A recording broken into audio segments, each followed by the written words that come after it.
یہی توجہ دلانا چاہ رہا تھا کہ عموماً ہمارے جو عوام ہے نا وہ یہی چاہتی ہے. اچھا پھر ایسے نعت خان بھی کچھ چلو کوئی نعت سمجھ میں آنے والی کو پڑھنے والے، لیکن ایسی نعت پڑھ رہے ہوتے ہیں کہ جناب واہ واہ واہ، ادھر سے پیسے بھی اب پچھلے دنوں دیکھیں وہ اعظم قادری، وہ جو جاہل قسم کا نعت خان کو میراثیوں سے بھی نچلے گھر کے وہ حالت ہے اس کی. وہ ایک عقیقے پر کھڑا ہوا ناچ بھی رہا اور پیسے بھی پھینک رہا ہے، اس نے پینٹ شرٹ پہنی ہوئی، یہ حالت ہے اس کی. اور پوچھو کون ہے اسٹیجوں پر نعت خان؟ لوگ ہاتھ چوم رہے ہوتے ہیں اس کے، بدبخت کے ہاتھ چوم رہے ہیں، پیر بنا ہوا ہے، لوگ ہاتھ چوم رہے ہیں، ملنے کا ٹائم نہیں ہے اس کے پاس لوگوں کو. تو یہ ہماری عوام کی جہالت ہے. لوگ ہم سے کہتے ہیں تم تعصب رکھتے ہو، ہمیں تعصب نہیں ہے. حسد اور تعصب وہاں رکھا جاتا ہے جہاں کوئی چیز پائی جائے.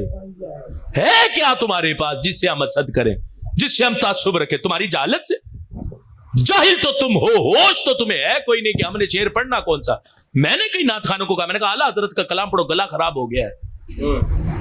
اب اعلیٰ حضرت کا کلام نہیں پڑھنا، کسی اور بدبخت رافضی نعت خان کا کلام پڑھنا، شاعر کا کلام پڑھنا تو جگر گلا اب ٹھیک ہے بالکل، اب جس کا مرضی کلام پڑھوا لو ہم سے. اور پھر کلام بھی معاذ اللہ ایسے کہ اشعار پڑھتے ہی بندہ ایمان سے ہاتھ دھو بیٹھے.